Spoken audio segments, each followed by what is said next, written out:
Ce soir, l'extrême droite et la droite, à sa remorque, remportent un succès éclatant. Le nier, ce serait s'égarer. Mais c'est davantage qu'un résultat électoral.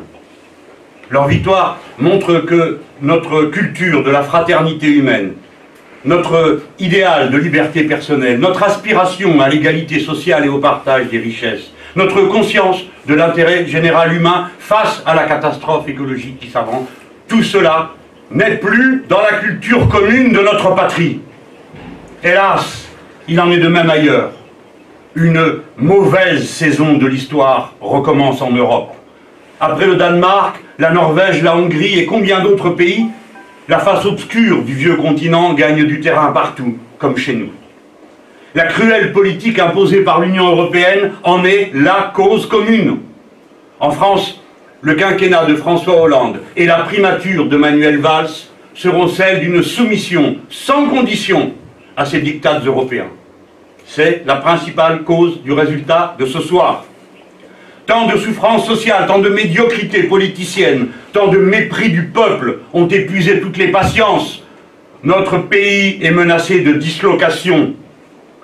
Mais il ne suffit pas de critiquer.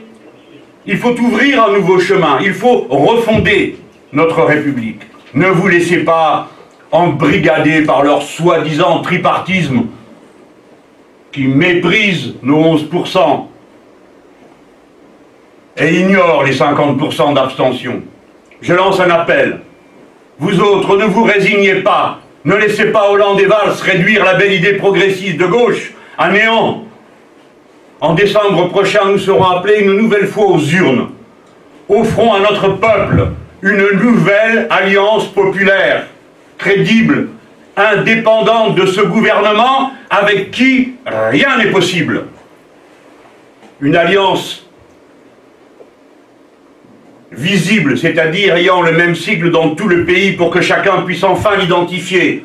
Une alliance clairement ancrée dans l'intérêt général humain, avec les partis, les personnalités de l'opposition de gauche, sans a priori, mais surtout avec des assemblées citoyennes ouvertes à tous. C'est notre responsabilité historique avant qu'il soit trop tard. Cette semaine, je vais proposer aux partis concernés de se rencontrer pour cela. Mes chers concitoyens, le résultat des urnes doit être respecté, car telle est la morale républicaine. Mais si vous ne vous sentez représentés ni par les vainqueurs de ce soir, ni ceux au gouvernement qui leur ont permis cette victoire si facile, alors agissez. Imposez le rassemblement citoyen auquel j'appelle. Ne désertez pas le devoir de résistance qui s'impose à vous. Ne renoncez pas à l'amour de notre pays et à nos valeurs. Résistez, ne lâchez rien. Vive la République, vive la France. 7h50, Jean-Michel Apathy, vous recevez Jean-Luc Mélenchon. Bonjour Jean-Luc Mélenchon. Bonjour Monsieur Apathy. Les élections départementales sont passées et déjà des nouveaux projets s'échafaudent. Pierre Gattaz, le patron du MEDEF, sera tout à l'heure à 8h20 face à Yves Calvi pour évoquer ce qu'évoquait justement François Langlais, les travaux de Jean Tirole, prix Nobel d'économie, assouplir le contrat du travail, faire figurer dans le contrat du travail ce que l'on appelle des éléments objectifs, une baisse du chiffre d'affaires ou une perte de marché pourrait faciliter la rupture du contrat de travail. Est-ce que ce sont des réformes qu'il faut faire pour régler ce problème douloureux en France qu'est le chômage? Oui, je pense que c'est prendre les problèmes par le mauvais côté que de penser qu'en assouplissant, comme ils disent, parce qu'en réalité ça veut dire en durcissant la vie des gens, on va régler quelque chose. C'est pas par là que le problème se pose. Le problème se pose par les carnets de commandes. Est-ce qu'il y a quelque chose dans les carnets de commandes des entreprises ou est-ce qu'il n'y a rien? Et pour que les carnets de commandes se remplissent, il faut qu'il y ait dans l'économie un mouvement de production. Alors la production pour la production n'est pas l'objectif, c'est la raison pour laquelle moi j'ai proposé une autre méthode, c'est-à-dire on planifie l'entrée de la France dans un nouveau système économique, celui de l'économie de la mer, où on installe, on va exploiter, on va mettre en place toute une série d'installations qui ont à voir avec la mer et l'exploitation de ce qu'elle contient, les mouvements de l'eau et ainsi de suite. Et à partir de là, on relance la mécanique, on crée de l'emploi, on crée de l'activité et de l'innovation technique. Les pays qui ont fait des réformes du marché du travail, ont obtenu des résultats sur le front du chômage. Peut-être qu'il y a d'autres problèmes qui sont créés par ailleurs, mais oui, mais monsieur, par exemple, l'Allemagne voilà. Alors, a un marché du travail qui n'est pas du tout le même que le nôtre. Alors d'abord, vous avez tout à fait raison, c'est un marché sénescent. C'est-à-dire que le nombre de gens qui arrivent sur le marché du travail diminue chaque année, car la population allemande baisse, elle vieillit plus vite que tout le reste de l'Europe. C'est en Allemagne qu'il y a le plus de personnes de plus de 65 ans, et ils compensent par de l'immigration. Mais surtout, ils ont instauré un droit du travail que je n'ai pas envie de voir appliqué en France. Il y a tout de même 12 millions de pauvres dans le pays le plus riche d'Europe. On a contraint les gens sous prétexte je vais vous donner un exemple, de flexibilité. On leur dit, ben voilà, vous ne toucherez plus vos indemnités de chômage si vous n'acceptez pas un emploi qui vous est proposé, quand bien même vous serait-il proposé à 1 euro de l'heure. Donc les gens gardent leur indemnité plus 1 euro de l'heure. Et c'est comme ça qu'ont été créés des milliers d'emplois et qu'on a une statistique du chômage qui est évidemment très flatteuse à regarder, mais qui veut dire une situation de misère sociale terrifiante. On ne touche pas au code du travail en France. Mais ça n'est pas... On a déjà tant de... Bien sûr que non, qu'il ne faut pas y toucher, mais on a tellement exagéré. Je me souviens, voyez-vous, j'ai l'âge de me souvenir de ça.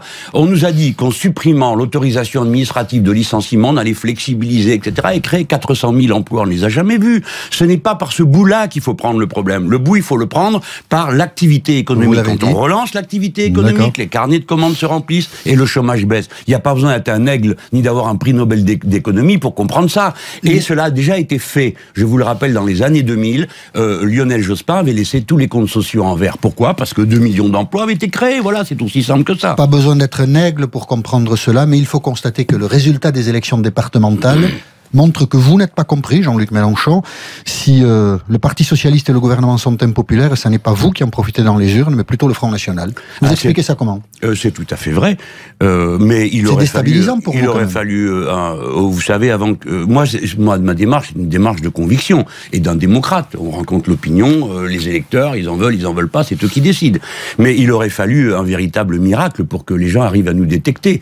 Car, une fois de plus, le système d'alliance qui était le nôtre, était inouï. Vous aviez dans la même ville, par exemple, vous pouviez avoir 3 cas différents. Une fois, c'était le Front de gauche, le canton d'à côté, c'était le Front de gauche plus Europe Écologie Les Verts, et dans le 3e, c'était encore autre chose. Donc, nous étions illisibles. Et malgré cela, monsieur Apathy, la chose incroyable, c'est que malgré cela, nous sommes arrivés à plus de 9% des... Dans les cantons où vous étiez présent. Non, ça c'est 11% dans les cantons où on était présents. Mais 9. Alors, je ne cherche pas à baisser le fait que nous ne sommes pas au niveau où nous devrions être. Mais pour ça, il faut se rendre détectable. C'est pourquoi j'ai dit que maintenant, moi je mets une condition à continuer ce combat.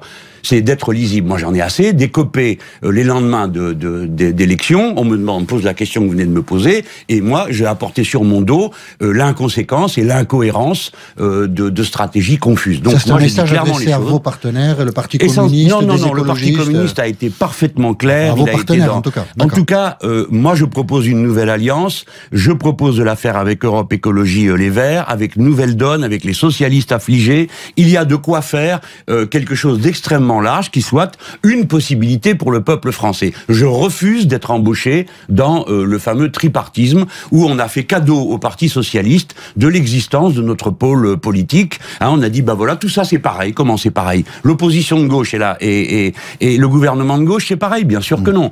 Donc je veux ouvrir un nouveau chemin, mais j'y mets une condition, il faut que tout le monde assume. Et si la condition n'est pas remplie? Eh ben écoutez, peut-être que j'irai faire du jardinage parce que ça commence à être un peu épuisant. Vous y pensez?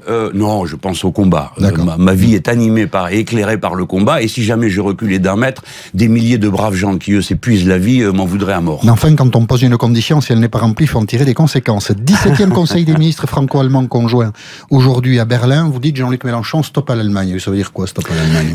L'Allemagne, mais je dis l'Allemagne, nous allons faire ça pour une expression concentrée. Hein. C'est le gouvernement allemand, la droite conservatrice allemande, et plus exactement, les retraités par capitalisation allemands, nous impose à toute l'Europe une politique qui va faire mourir d'abord le projet européen, il est à l'agonie, hein, mais qui va auparavant provoquer des violences inouïes sur tout le continent. L'Allemagne exige que tout le monde pratique une doctrine politique, la sienne, l'ordolibéralisme, c'est-à-dire des politiques où on cherche à mettre les comptes publics en équilibre sans se préoccuper d'aucune manière du type de développement que l'on propose à nos sociétés. Et l'Allemagne est entrée dans une espèce maintenant d'attitude extrêmement arrogante, impérieuse. Vous avez vu comment a été traitée la Grèce. C'est absolument inouï qu'on traite une puissance souveraine de cette manière-là. Et Madame Merkel, en quelque sorte, est en train de construire une Europe allemande, comme l'ont dit plusieurs de vos... Sortons de l'euro. Mais faites ce que vous voulez, monsieur. Mais pourquoi ne pas dire il faut sortir de l'euro? Parce que nous sommes une grande puissance, la France. Mais et l'euro nous appartient autant... Si on ne supporte plus l'arrogance des Allemands, pourquoi continuer à associer notre destin aux Allemands? Eh bien, avant de faire ça, monsieur Apathy, il existe toujours la possibilité de dialoguer, de se concilier, de tenir tête. Quand on les traite d'arrogants, c'est pas facile de dialoguer. Ça veut dire qu'il n'y a plus de dialogue possible. Vous avez raison, mieux vaut pratiquer la logique du caniche et gémir. Enfin, vous n'êtes pas sérieux. Il s'agit de relations entre des puissances. La France est une puissance. Si nous laissons les dirigeants allemands considérer qu'eux et eux seuls ont raison, alors pourquoi voudriez-vous qu'ils se comportent autrement? Ils se comportent conformément à ce qu'ils ont l'impression qui est bon pour tout le monde, puisque d'ailleurs tout le monde est d'accord avec eux. Moi, je ne suis pas d'accord. Et si je dirigeais ce pays, je le leur dirais, en leur disant, nous sommes la 2e puissance économique du continent, la 3e, qui c'est l'Italie, la 4e, qui c'est l'Espagne, c'est-à-dire ce fameux Club Med que les Allemands méprisent. Et monsieur Apathy, vous avez l'air de trouver mon propos excessif quand je dis qu'ils sont arrogants, c'est parce que vous êtes mal renseigné sur la manière avec laquelle eux parlent de nous. Quand vous voyez, par exemple, le président des patrons exportateurs parler de nous comme des pays d'eau chaude, ou quand vous voyez le président du groupe parlementaire en Allemagne, de Madame Merkel, dire toute l'Europe parle dorénavant allemand, figurez-vous qu'ils n'ont pas les délicatesses que vous me recommandez d'avoir. Jean-Luc Mélenchon, qui n'ira pas passer ses vacances en Allemagne, était l'invité d'RTL ce matin. Non, monsieur Sarkozy disait d'ailleurs que personne ne voulait y aller. Il a tort, c'est très intéressant l'Allemagne.